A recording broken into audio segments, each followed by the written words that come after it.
Alors oui, et ce matin, bien pour notre étude de la parole, j'aimerais inviter Louise qui va nous faire la lecture de notre passage. Et pour l'occasion, bien, on va revenir un peu sur les premiers versets du chapitre. Alors Louise, je t'invite à faire la lecture de Colossiens chapitre 3, versets 1 à 8.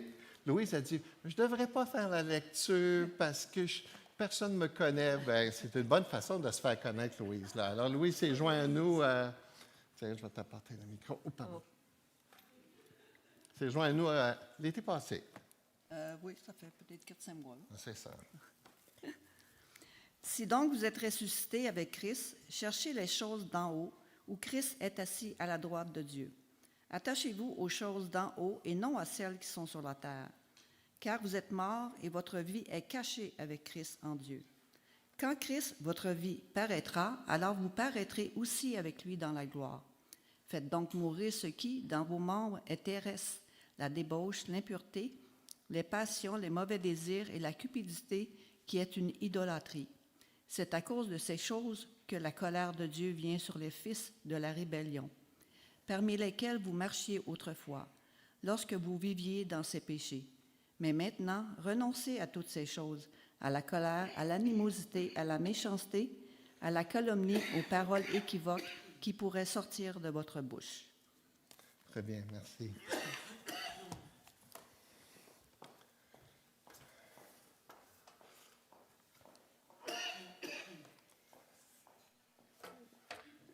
Une histoire nous rapporte que dans un petit village, dans les montagnes éloignées de la Suisse, il y avait une très belle petite église. Belle, mais je dis petite église, peut-être pas si petite parce qu'il y avait des colonnes, c'était même une cathédrale avec des vitraux. Et ce qu'elle avait de particulier, cette cathédrale, de cette église, c'est qu'elle avait une orgue à pipe. Vous savez, c'est quoi une orgue à pipe? Et lorsque le musicien jouait sur l'orgue, ça avait une résonance partout à travers la vallée. Ça était des sons mélodieux. Elle était reconnue pour sa réputation et les gens venaient la voir visiter cette cathédrale-là parce que sa réputation était bien connue dans toute la région. Sauf qu'un bon matin, il s'est produit quelque chose. L'orgue a commencé à faire des sons tout à fait horribles. Et là, si ça avait eu un impact dans le passé pour la qualité de ces sons, là maintenant, on a demandé de taire l'orgue parce que c'était affreux et c'est devenu silencieux dans toute la vallée. Alors, plusieurs personnes sont venues voir l'orgue pour essayer de trouver quel est le problème de l'orgue. Un derrière l'autre venait, incapable de pouvoir faire sortir les mêmes sons que du passé. C'était atroce. Sauf qu'un bon matin, un vieil homme a cogné à la porte de l'église et s'est adressé au responsable. Il a dit, est-ce que je pourrais vérifier l'orgue pour vous? Alors, le personnage n'était pas trop sûr, il ne connaît pas le vieil homme et il le laisse finalement contre-cœur rentrer parce qu'il n'y avait pas d'autre solution. Et là, le vieil homme travaille pendant 3 jours sur l'orgue, même parfois c'était dans le silence. Et là, tout à coup, au bout de 3 jours, l'orgue s'est mis à nouveau à jouer et à faire ressortir ses sons extraordinaires dans la vallée. Tellement surpris que tous les gens de la région se sont arrêtés et se sont précipités vers la cathédrale pour savoir qu'est-ce qui s'était passé, c'était quoi le problème de l'orgue. Et le vieil homme a expliqué que le problème était à l'intérieur de l'orgue et que lui, étant le concepteur de cet orgue, il savait exactement quoi arranger. C'est une très belle illustration de ce que c'est la vie chrétienne. Très belle illustration. Dieu travaille dans la vie, dans l'homme, de l'intérieur vers l'extérieur. C'est de l'intérieur qu'il faut fixer les choses. C'est de l'intérieur qu'il faut travailler. Puis ça doit être le Créateur lui-même qui doit arranger ces choses pour régler et restaurer ce qui à l'intérieur est brisé.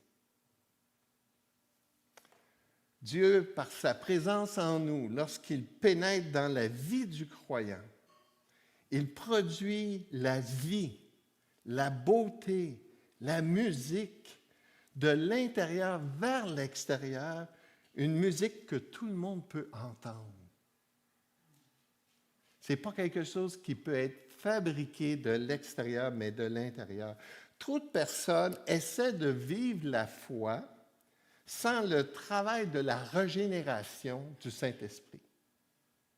On peut fouetter notre société et puis leur dire, vous devez agir comme ci, vous devez agir comme ça, vous devez vous aimer les uns les autres. Mais c'est quelque chose qu'on ne peut pas produire par nous-mêmes. C'est quelque chose que ce soit il faut que ce soit notre Créateur qui, de l'intérieur, va produire quelque chose qui va se manifester à l'intérieur. Dieu doit absolument demeurer dans l'homme pour que ça puisse produire des fruits dignes de Dieu. C'est Dieu qui fait ce miracle-là. De même, la personne qui se dit croyante et qui ne produit pas des fruits dignes de Dieu, bien, Dieu n'est pas en elle. Ce n'est pas surprenant qu'elle va produire des fruits différents des fruits de Dieu. Mais pour l'enfant de Dieu, qui est habité par Dieu, il est normal, il va avec sa nouvelle identité produire des fruits qui sont dignes de Dieu. La présence de Dieu produit inévitablement des fruits de la musique, des sons glorieux.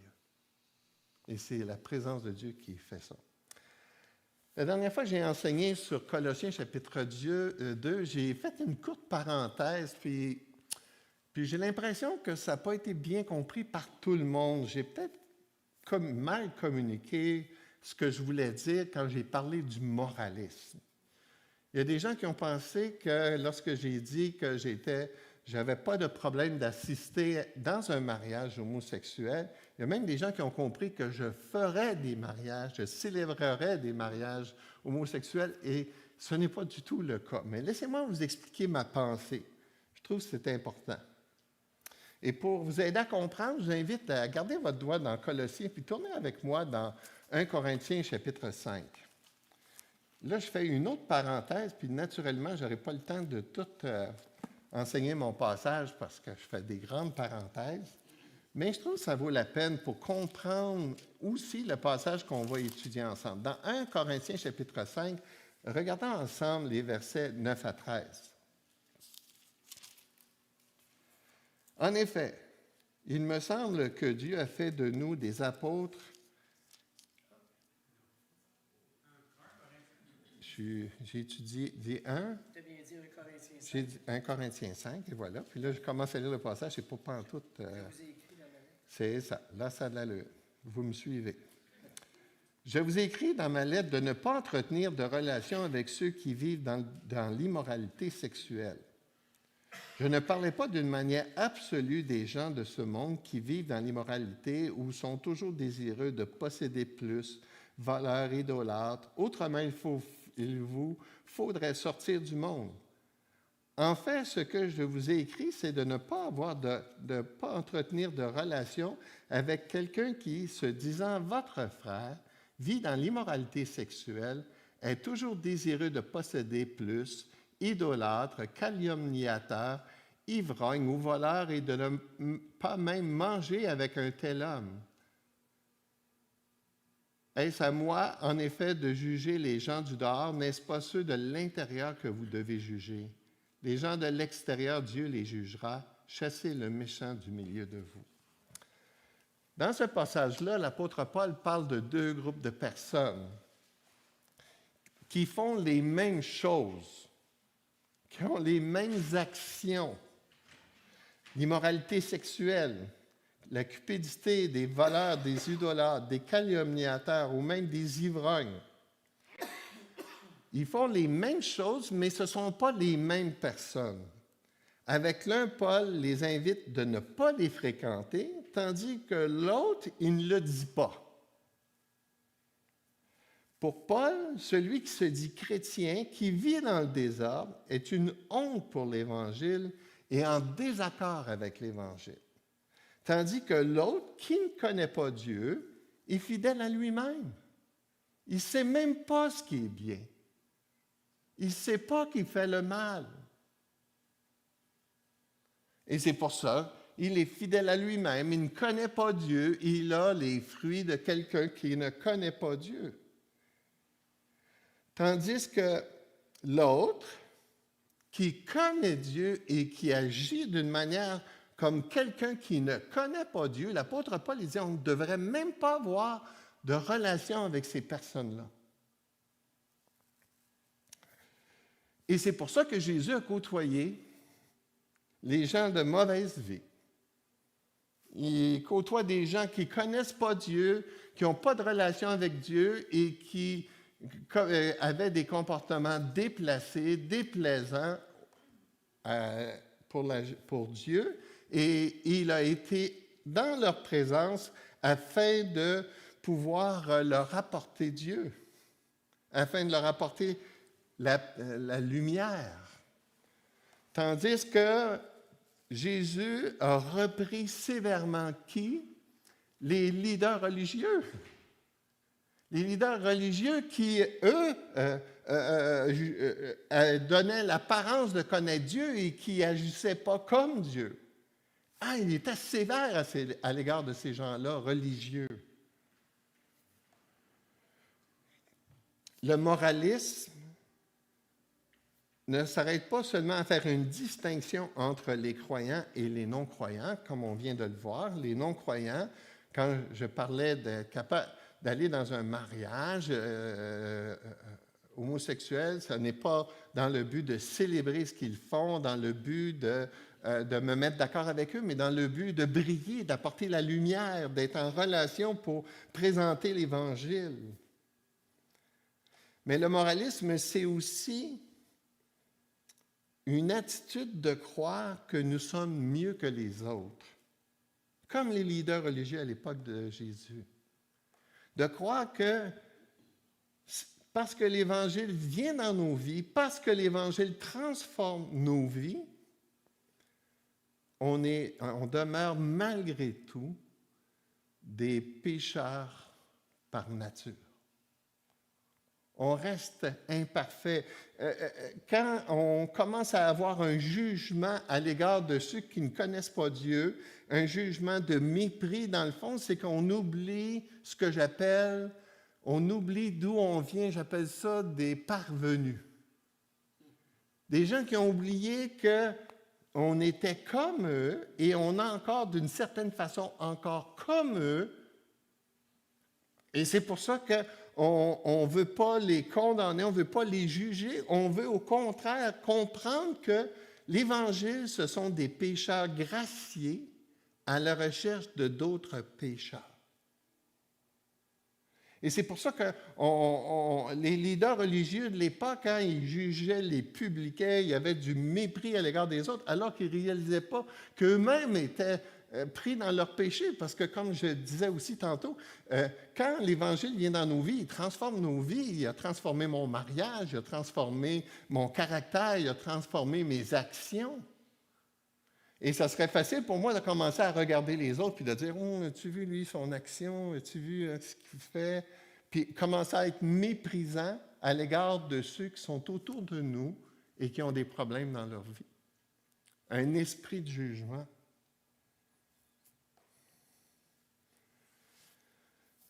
Un esprit de jugement spirituel à l'égard des autres, et ça serait dramatique que ça se développe dans l'Église.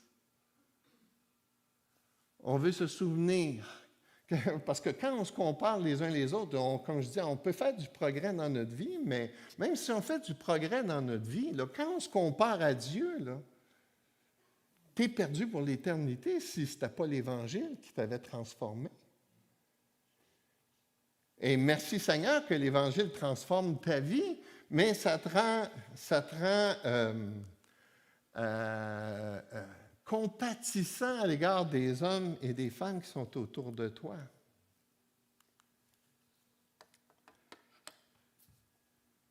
J'aurais aimé t'appeler dans ma vie Jean-Louis. Parce que Jean, ça veut dire « l'Éternel a fait grâce ».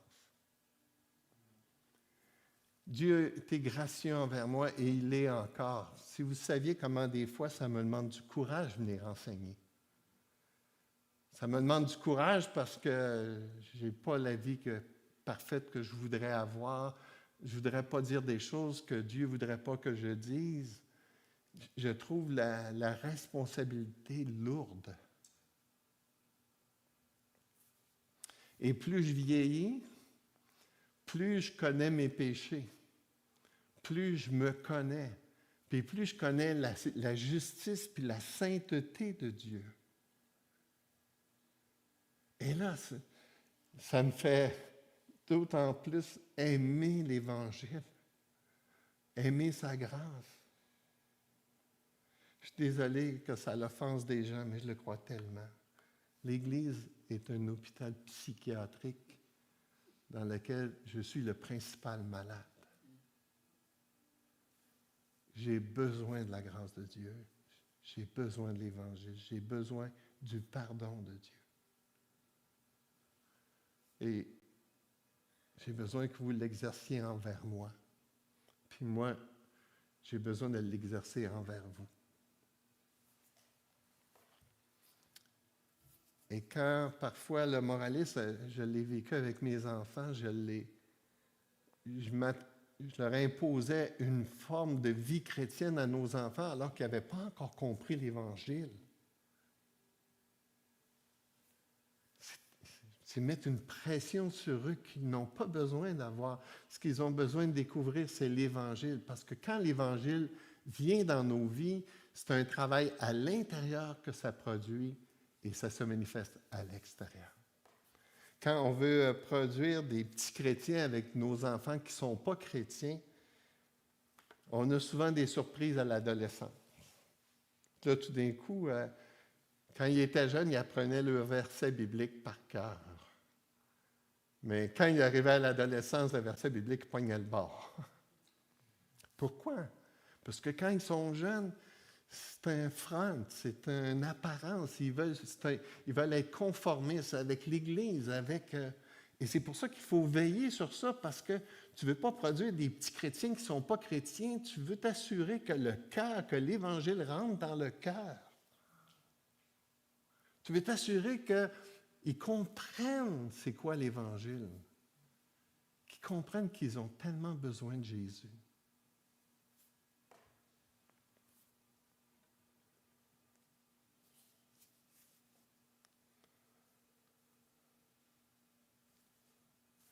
Ça nous conduit dans notre passage, si on revient dans Colossiens chapitre 3, où l'apôtre Paul, l'Évangile, c'est partout dans la Bible, puis c'est encore ça qui enseigne ce que je viens de regarder avec vous.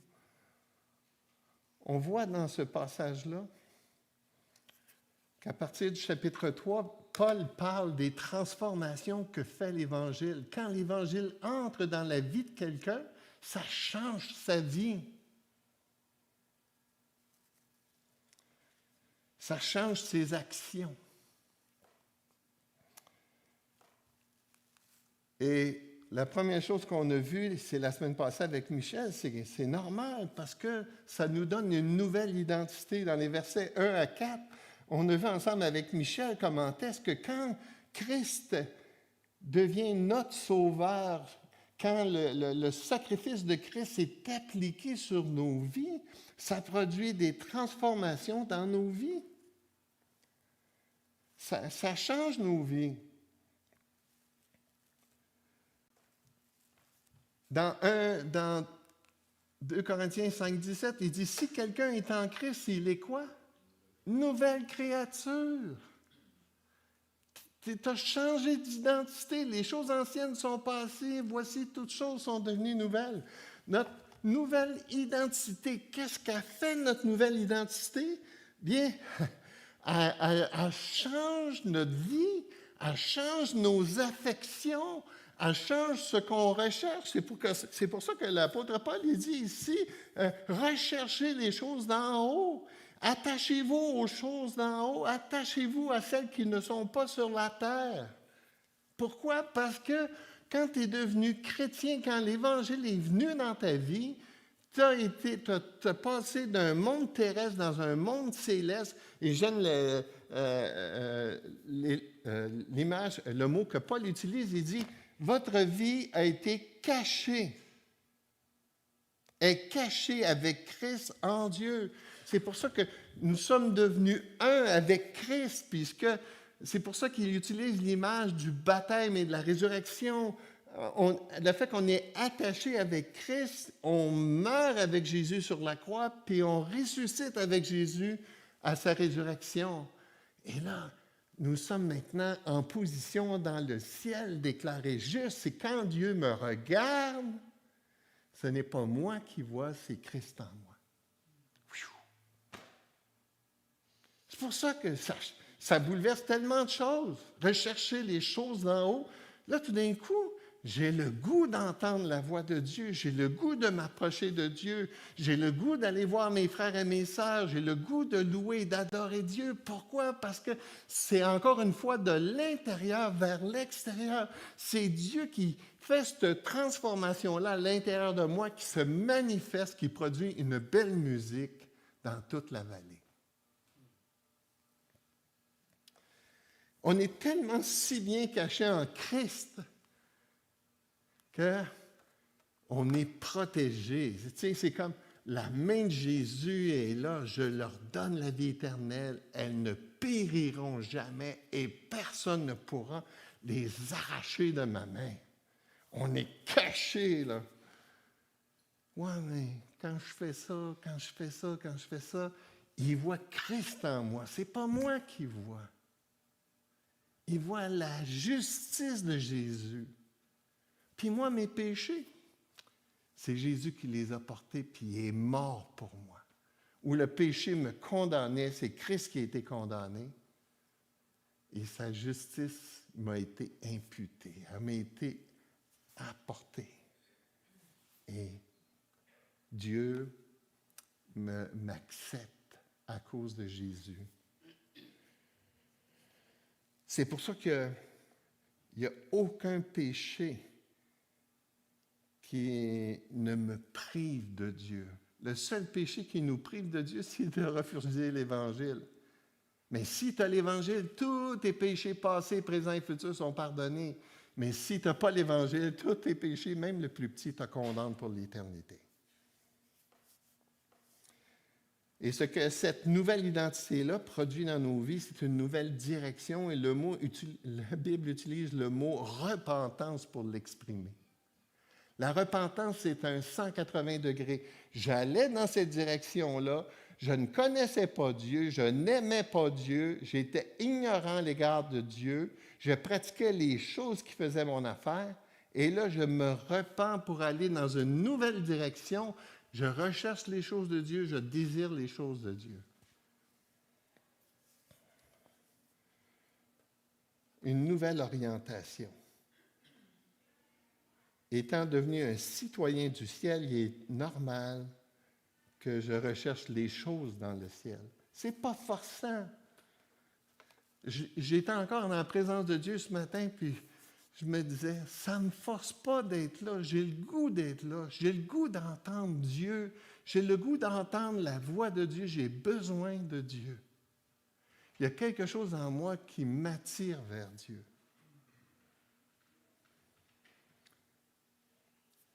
Ça, c'est ma nouvelle identité. Puis c'est important de le comprendre parce qu'après, à partir du verset 5, on ne peut pas comprendre ce que Paul est en train de dire si on ne comprend pas notre nouvelle identité. La pire chose qui pourrait arriver ici ce matin, c'est que quelqu'un dise « Je vais pratiquer ce qu'il enseigne dans les versets 5, et pas juste 5, mais tout le chapitre, à la fin du chapitre, si tu n'as pas compris que ça commence de l'intérieur. Ça commence par la nouvelle naissance. Si ça, tu ne comprends pas ça, ne va pas plus loin.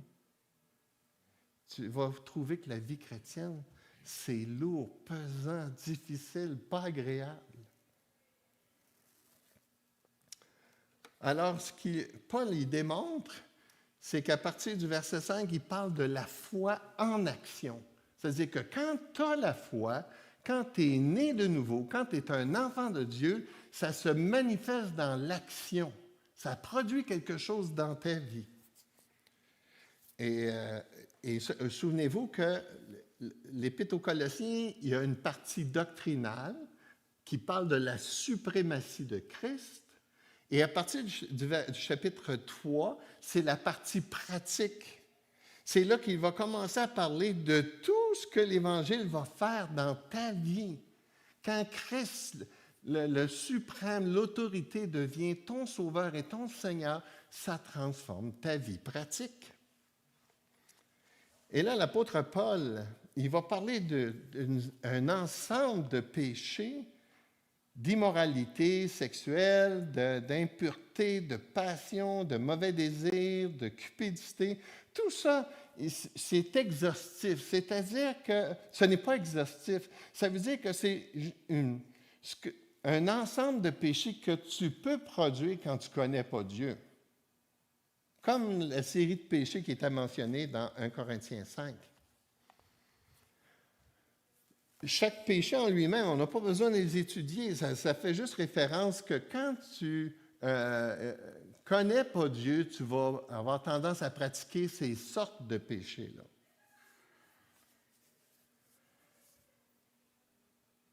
Comme ça a été souligné la semaine passée, comment on fait pour naviguer avec notre nouvelle identité? Puis ces péchés-là, qu'est-ce qu'on fait? On y fait encore? Et là, j'aimerais ça qu'on regarde ça ensemble. Puis pour nous aider, on va voir 2 passages.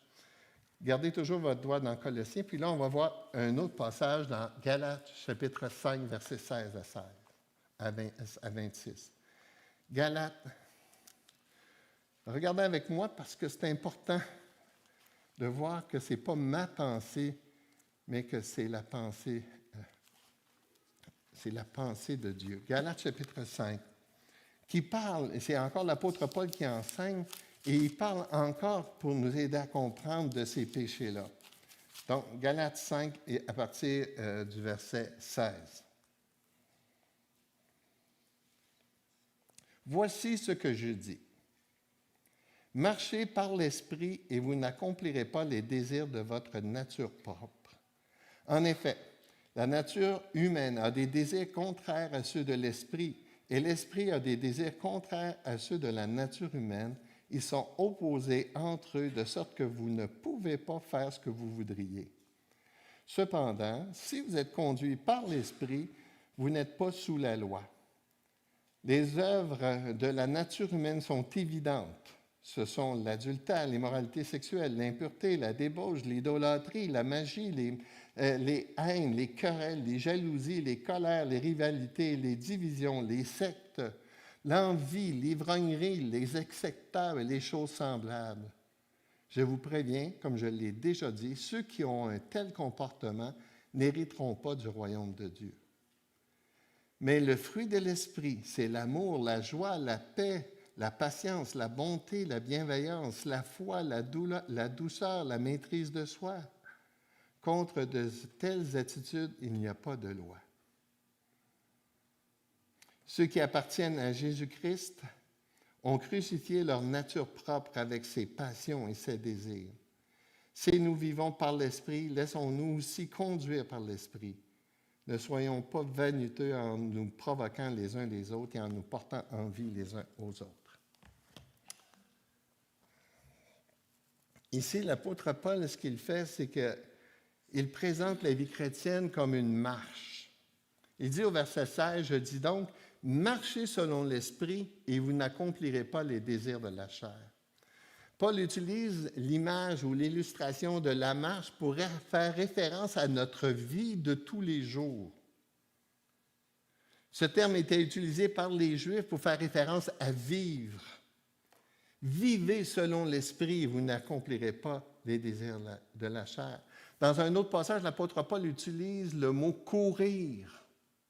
C'est toujours l'idée ici de quelque chose qui est vivant. La vie chrétienne, ce n'est pas statique. Comme je le disais tantôt, c'est une direction. Et là, ce que l'apôtre Paul veut enseigner, parce que regardez au verset 16, il dit « Voici donc ce que je dis, marchez selon l'Esprit, vous n'accomplirez pas les désirs de la chair, il est en train de dire ici qu'un chrétien, il peut voir les deux marches. Il peut marcher selon l'esprit, mais il peut marcher selon la chair. Et il le laisse sous-entendre. Mais comme on va le voir dans ce passage-là, ce qu'il va laisser sous-entendre, c'est que quand tu es un chrétien, que tu as l'Esprit de Dieu, ta vie ne peut pas être caractérisée par ces péchés-là. Ça va contre ton identité. Tu ne peux pas faire ça.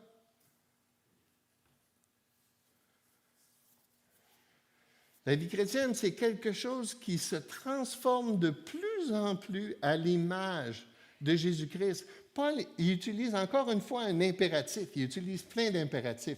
Un impératif, c'est un commandement. Il dit « marchez, courez ». Dans le texte de Colossiens, recherchez, affectionnez-vous. C'est toujours des commandements, des impératifs. Mais c'est l'idée ici, dans cette marche, l'idée d'une progression. La vie chrétienne, c'est ça, la sanctification, c'est une marche quotidienne dans laquelle tu es de plus en plus victorieux dans ta vie. Tu vas toujours faire des péchés, tu vas toujours les faire, mais tu n'es pas caractérisé par ces péchés-là. Ben non, parce que ces péchés-là te dérangent. Tu ne veux pas ça. Tu sais que ça déplaît à Dieu. Alors, tu luttes avec ces péchés-là pour marcher de victoire en victoire. Mais tu vas toujours les faire. C'est pour ça qu'il ne faut pas développer un esprit de jugement spirituel dans l'Église, à l'égard de d'autres qui ont des difficultés ou qui n'ont pas encore la victoire sur certaines choses. Mais ce qui est le plus important, c'est est-ce que ce désir-là de marcher de victoire en victoire, c'est quoi la direction? Je dis tout le temps ça. La vie chrétienne, ce n'est pas où tu es rendu, c'est où tu t'en vas. C'est quoi, là? Est-ce que tu t'en vas dans la bonne direction ou tu t'en vas dans le champ?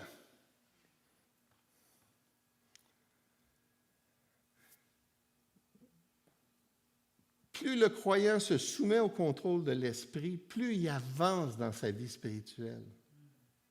C'est l'expression divine d'un travail d'équipe entre moi et le Saint-Esprit. Le Saint-Esprit vient en moi, puis ensemble, par la puissance du Saint-Esprit, je peux me débarrasser, pas complètement, peut-être complètement, mais c'est l'idée que je ne veux plus être caractérisé par ce péché-là. J'ai déjà partagé, hein? J'ai lutté une grande partie de ma vie avec la colère. C'était là, c'était une bataille. C'était une bataille, mais je vous l'ai déjà dit aussi, quand j'ai partagé ça à l'église à Mascouche, mes filles étaient là, mes deux plus jeunes, puis qui ont 35 puis 38. Là, les deux plus jeunes, on comprendra que c'est plus jeune. Là. Et là, il dit, « Papa, on ne se souvient pas de ça, tu étais colérique. » Merci Seigneur. Cette transformation-là, c'est Dieu qui l'a fait, puis pas juste pour la colère, pour un paquet d'autres choses dans ma vie. Mais des fois, je suis encore en colère. Hein, je lui dis, hein, ma femme, des fois, elle dit, je le vois dans tes yeux. T'es faite. Elle dit, tu mords ta lèvre. Ça te dérange, hein, ce que je te dis? Bon. Elle me lit, là, tu sais, c'est dérangeant. Non, c'est ça. Moi, j'aime. C'est pour ça qu'il y a des gens qui n'aiment pas vieillir. Moi, excusez-moi, mais j'aime vieillir. Hein? Je vois l'œuvre de Dieu dans ma vie.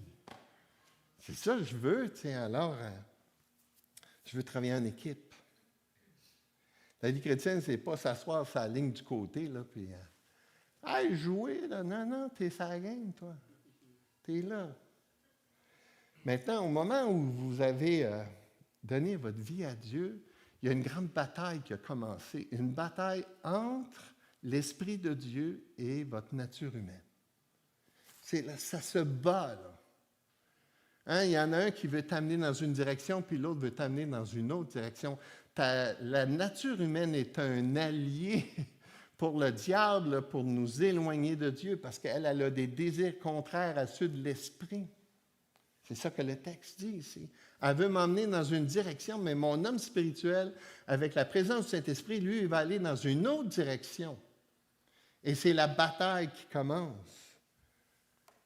Gardez votre doigt dans Colossiens 6, dans Galates chapitre 5, puis tournez avec moi dans Romains chapitre 7. Passage bien connu qui parle de cette bataille-là à l'intérieur de nous qui nous rend si misérables quand tu connais Dieu. Dans Romains chapitre 7, verset 14, Paul il parle de ce combat-là. Il dit, non, c'est pas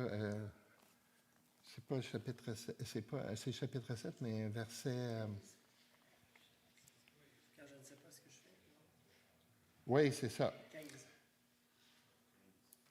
15 Voir où est-ce qu'on va le commencer. à 14.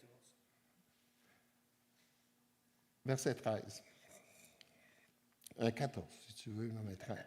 Ce qui est bon est-il donc devenu synonyme de... Non, certainement pas, au contraire. Verset 14, c'est ça. Nous savons en effet que la loi est spirituelle, mais moi je suis marqué par ma nature vendue au péché. Je ne comprends pas ce que je fais, je ne fais pas ce que je veux et je fais ce que je déteste. Or, si je fais ce que je ne veux pas, je reconnais par là que la loi est bonne. En réalité, ce n'est plus moi qui agis ainsi, mais c'est le péché qui habite en moi. En effet, je sais que le bien n'habite pas en moi, c'est-à-dire dans ma nature propre. J'ai la volonté de faire le bien, mais je ne parviens pas à l'accomplir. En effet, je ne fais pas le bien que je veux, mais je fais au contraire le mal que je ne veux pas. Or, si je ne fais ce que je ne veux pas, ce n'est plus moi qui le fais, mais le péché qui habite en moi. Je découvre donc cette loi. Alors que je veux faire le bien, c'est le mal qui est à ma portée. En effet, je prends plaisir à la loi de Dieu dans mon être intérieur, mais je constate qu'il y a dans mes membres une autre loi. Elle lutte contre la loi de mon intelligence et me rend prisonnier de la loi du péché qui est dans mes membres. Malheureux être humain que je suis, qui me délivrera de ce corps de mort? J'en remercie Dieu, c'est possible par Jésus-Christ notre Seigneur.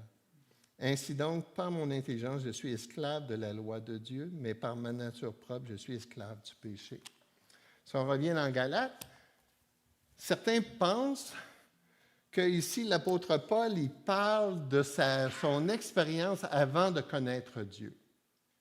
Il dit qu'il aspire pour les choses de Dieu, mais il est esclave du péché. Ça ne se peut pas que Paul il parle de sa vie chrétienne. Ben, moi, je suis désolé, mais moi, je pense que Paul parle de sa vie chrétienne. Il parle de la vie chrétienne d'un homme qui connaît Dieu. Parce qu'il connaît Dieu, il veut plaire à Dieu, mais il voit que dans son corps, il y a des choses qui l'amènent dans une autre direction, dans une direction qu'il ne veut pas. Comme on a vu dans Galates chapitre 5, il dit ici, qu'on a vu tantôt, il dit, « Voici donc, marchez par l'Esprit, vous n'accomplirez pas les désirs de la chair. » C'est que Paul sous-entend qu'on peut avoir les désirs de la chair. Mais quand on connaît Dieu, on veut s'approcher de Dieu. On veut s'approcher de lui. Puis c'est par la puissance de l'Esprit qu'on va être capable de se battre avec la chair, qu'on va être capable de contrôler la chair, mais par nous-mêmes, on n'y arrivera pas.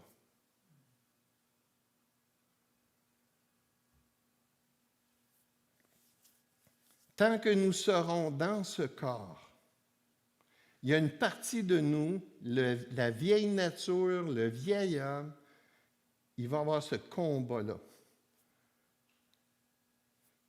L'Esprit de Dieu lutte pour nous garder avec lui, tandis que la chair, le diable et le monde luttent pour nous perdre. Deux directions différentes. C'est pour ça que Paul dit, « Afin que vous ne fassiez point ce que vous voudriez. » L'Esprit de Dieu, lorsqu'il t'habite, et il te fait commencer ce combat-là. Quand tu n'as pas l'Esprit de Dieu, tu ne l'as pas, ce combat-là. Tu ne sais même pas, comme je le disais tantôt, ce qui est bien de ce qui est mal. Là, tu l'as parce que tu connais Dieu. Tu aimes Dieu, puis tu ne veux pas aller là, puis tu y vas. Hein? Je prie tous les jours pour mon alimentation. Mais quand là, je suis devant un menu, là, la bataille commence. Mon âme, il dit, non, non, c'est pas bon pour toi, va pas là. Puis il y a comme un petit diable, là, c'est ça. Puis là, lui, il dit, non, non, non, va là.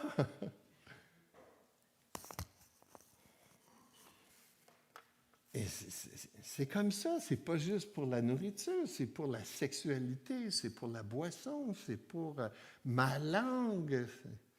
Cette bataille-là est tout le temps, là. Et plus tu vieillis, comme je le disais tantôt, plus tu es conscient de cette bataille-là. Et quand l'apôtre Paul, si on revient à Colossiens chapitre 3, il nous dit de faire mourir en vous ce qui est terrestre. Il parle de cette bataille-là. Il parle de cette bataille-là entre les péchés de la chair. Puis la raison pourquoi cette bataille-là est toujours là, c'est que notre esprit est régénéré. C'est pour ça qu'on est attiré par les choses de Dieu. Mais pourquoi on est encore attiré par les choses de la terre, c'est à cause de notre corps. Notre corps n'a pas encore été régénéré. Dans cette nature humaine-là, existe encore ce désir-là d'aller à l'encontre de la volonté de Dieu. Et tant qu'on va être dans ce corps-là, ça va être comme ça, mais un jour, on va être libéré de ce corps-là, puis là, on va recevoir un nouveau corps, et là, notre nouvel esprit qui est dans les lieux célestes, notre corps va se joindre, et là, on va recevoir les deux, et là, il n'y en aura plus de combat, plus de larmes, plus de misère. C'est totalement libéré à 100%. Ça va être bon, hein? Comme je dis, plus on vieillit, plus on rêve de ça. Plus on veut ça.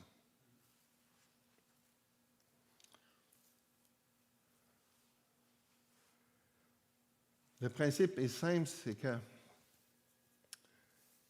il faut lutter pour être victorieux, pour marcher, aller à l'encontre de la nature humaine.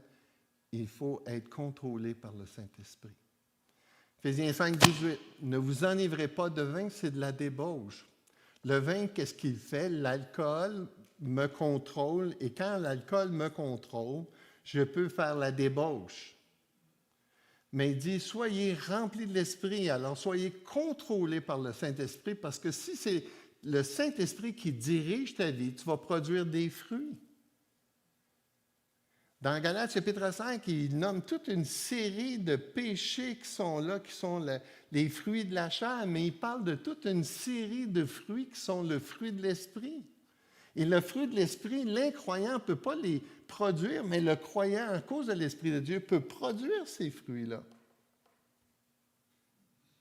Donc, c'est la présence du Saint-Esprit et ta soumission à lui qui va produire des nouveaux fruits. Jésus dit, il n'y a pas de bon arbre qui produise de mauvais fruits, ni de mauvais arbre qui produit de bons fruits. Car chaque arbre connaît son propre fruit. On ne cueille pas des figues sur des épines et l'on ne vendange pas des raisins sur des ronces. Il nous dit ici que quand on est dans l'arbre de Dieu, quand l'Esprit de Dieu est en nous, il produit de bons fruits.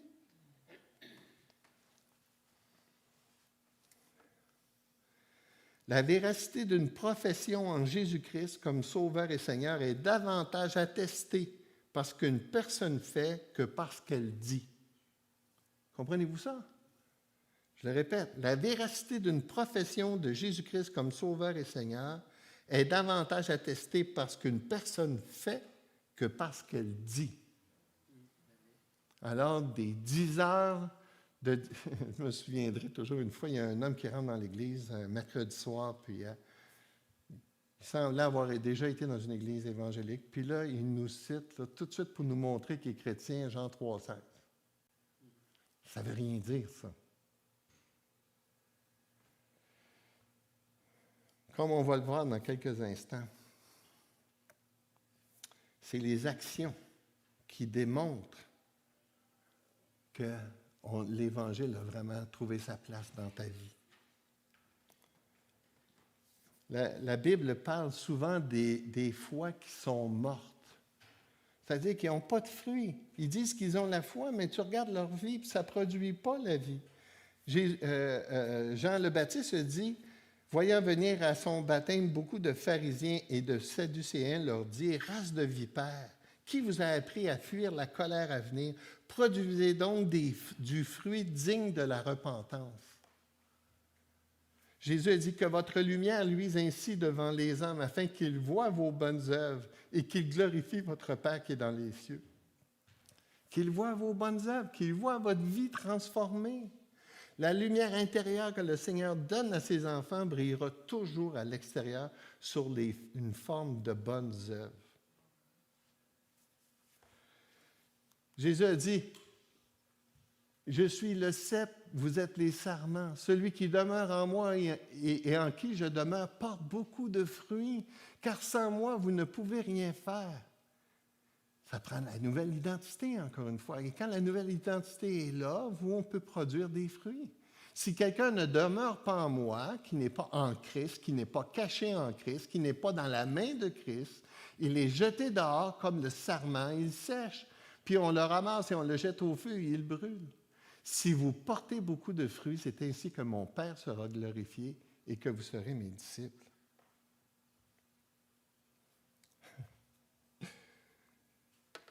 Il faut qu'on aille le voir. Jacques, chapitre 3.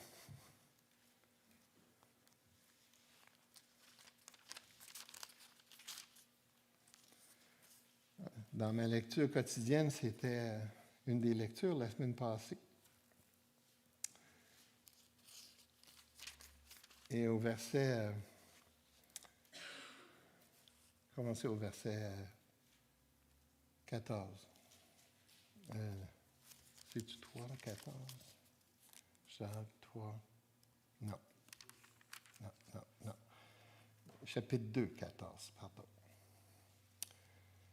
Mes frères et sœurs, que sert-il à quelqu'un de dire qu'il a la foi s'il n'a pas les œuvres? Cette foi peut-elle le sauver? Si un frère ou une sœur sont nus et manquent de la nourriture, et que l'un d'eux vous dise « Partez en paix, mettez-vous au chaud et rassasiez-vous », sans pourvoir à leurs besoins physiques, à quoi cela sert-il? Il en va de même pour la foi.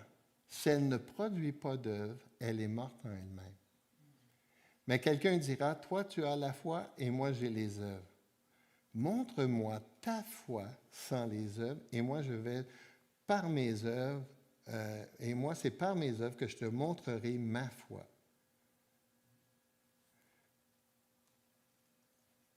Tu crois qu'il y a un seul Dieu? Tu fais bien. Les démons aussi le croient et ils tremblent. Aïe, aïe, je vois le temps passer. Ce que l'apôtre Jacques est en train d'enseigner dans ce passage-là, c'est que la foi, ce n'est pas juste des mots.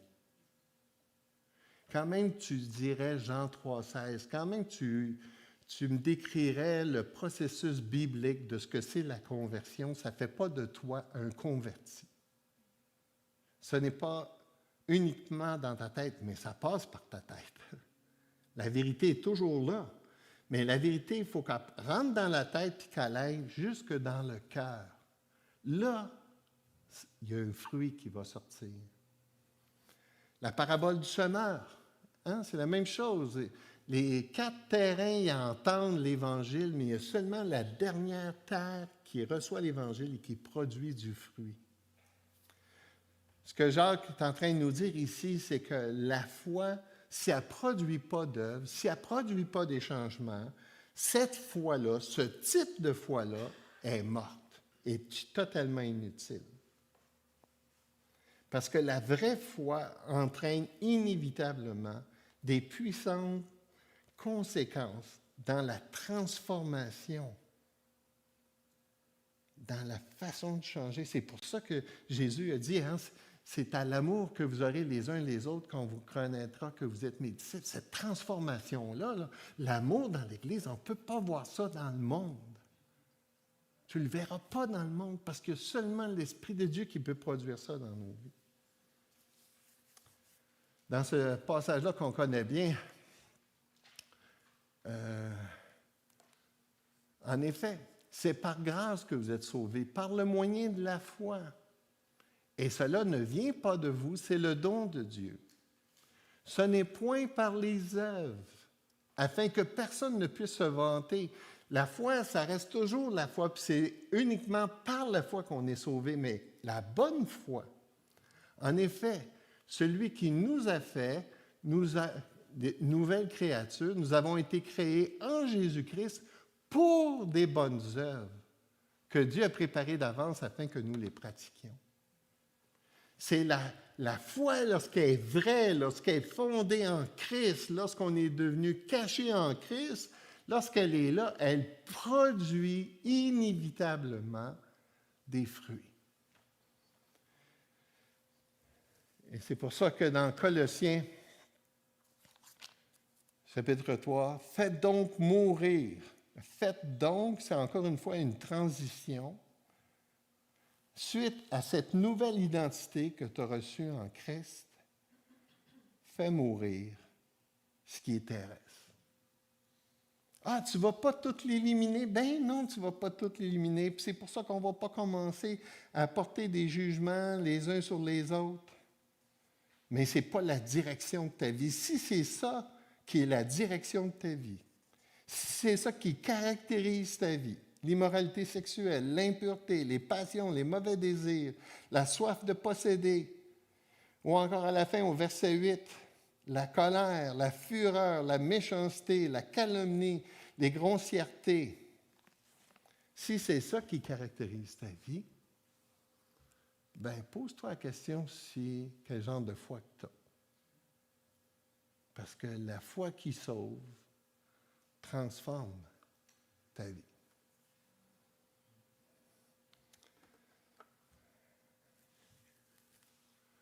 Comment faire?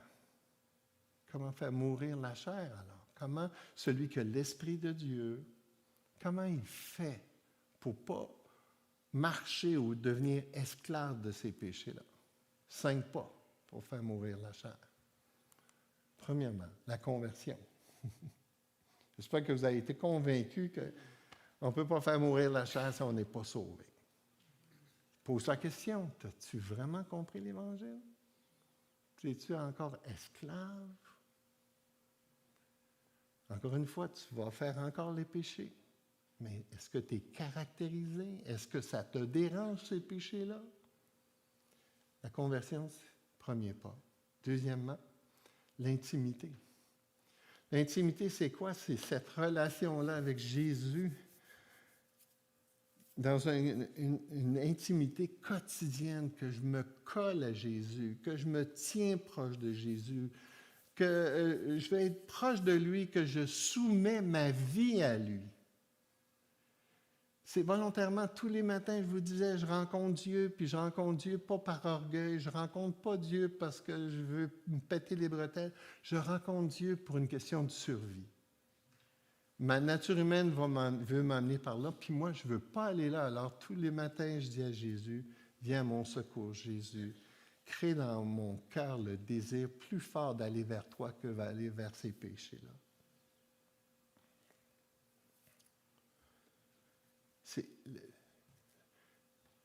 Ne vous enivrez pas de vin, c'est de la débauche. Soyez au contraire remplis de l'Esprit. C'est dans cette intimité-là, dans ma soumission à Jésus, que je donne la puissance au Saint-Esprit dans ma vie.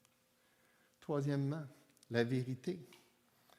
J'ai besoin d'entendre la volonté de Dieu, j'ai besoin d'entendre la direction de Dieu, j'ai besoin d'entendre les encouragements de Dieu, j'ai besoin de la vérité.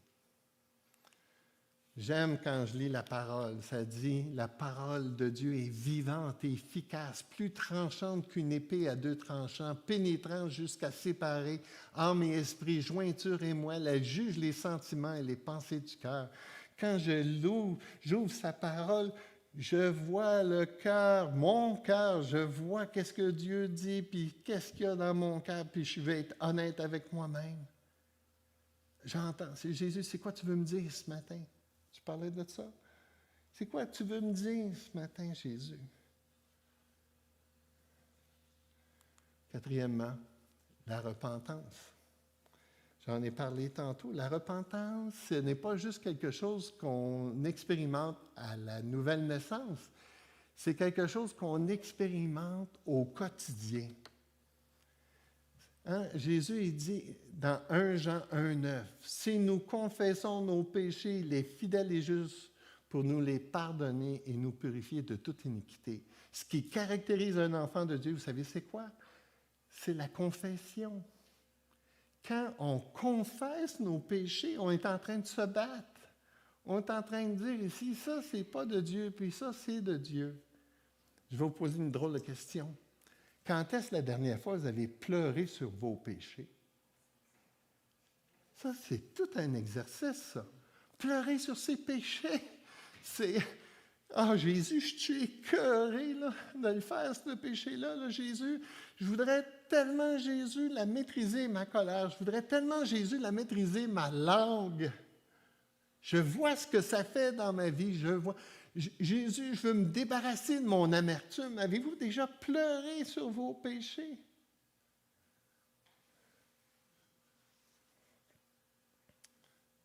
C'est une bonne façon de se battre. Finalement, la redevabilité. La redevabilité, c'est quoi? C'est un chum que tu as besoin à côté de toi, là, puis on s'encourage mutuellement. Un buddy, des compagnons de combat. J'ai ces compagnons-là dans ma vie. Et quand on se rencontre, là, on ne parle pas de la pluie et du beau temps. Un peu. Mais ce n'est pas ça qui caractérise notre relation. On parle des vraies choses. Je rencontre mes garçons à peu près une fois aux 2 mois. Puis on a nos questions, là. Tu sais, la dernière fois, là, on a dit que tu prierais pour ça, là. Hey, quand tu te rencontres, tu vas en reparler, là, c'est encourageant. Vraiment, c'est encourageant.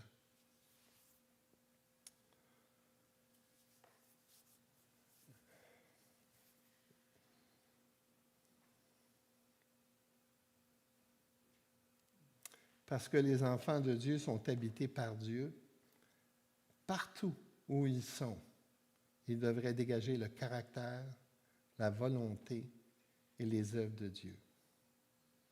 Où les caractéristiques de Dieu ne sont pas présentes, Dieu est absent. À quel endroit Dieu est en train de travailler dans ta vie présentement? Qu'est-ce que tu fais? Est-ce que tu es dérangé? Est-ce que tu prends des moyens? Est-ce que tu te soumets au Saint-Esprit? C'est la seule façon de marcher d'une manière digne de l'Évangile.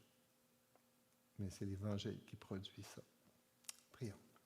Seigneur Jésus, merci pour tout ce qu'on vient de voir en rafale. Je suis bien conscient, Seigneur, que ça peut susciter des fois plus de questions et d'autres choses. Mais Seigneur, merci de me parler. Merci, Seigneur Jésus, pour ma propre vie. Je te demande, Seigneur, de continuer à travailler. Merci pour l'Évangile, parce que je suis tellement bon, tout ce que tu fais dans ma vie. Mets la main sur cette Église, Seigneur. Produis des œuvres dignes de toi.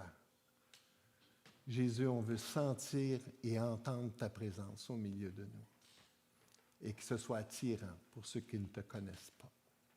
Amen.